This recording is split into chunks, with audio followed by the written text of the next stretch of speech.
watch with a focus on El Paso County, where voters were in a giving mood this election cycle, willing to part with hundreds of millions of dollars of taxpayer money in the coming decades to pay for roads, schools, parks, and drainage projects. It's an about-face, frankly, for a county that hasn't approved measures of this magnitude in decades. So, does it signal a political shift for one of Colorado's most notoriously conservative counties? Besides, Zach Thaxton talked to the local political analyst for some perspective on this. He's in studio. Zach.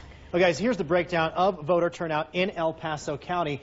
In all, 154,863 ballots were returned. 48% of those were registered Republicans, 22% from registered Democrats, and 28% from people unaffiliated with either party. Now, that means more than 2,000 people who aren't registered Republicans, 2,000 more people who aren't registered Republicans voted than registered Republicans in this year's election. But one political analyst says the results are less about politics and more about personality.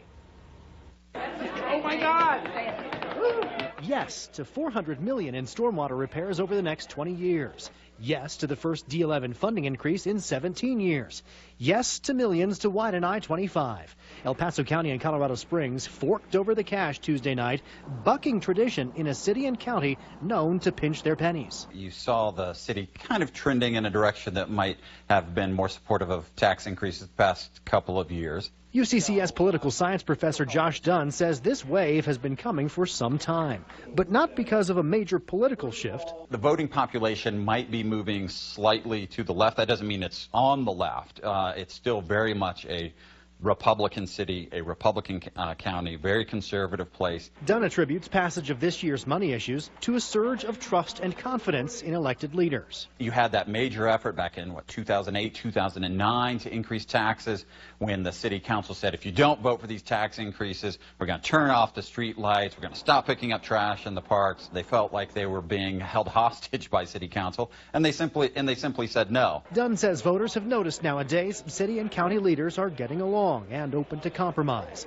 something he attributes to Mayor John Suthers. You got to say exactly what you need, exactly what the money is going to be spent for, what the result's going to be, and you have pretty decent success, even in a politically conservative environment like El Paso County. I think the fact that he put his weight behind it, that lends more credibility to many Republican voters who otherwise would not support it. But those who voted no vow to watch like a hawk, tracking every dollar. Show us a good return for our tax dollars, our money, and we want to make sure you're spending it wisely.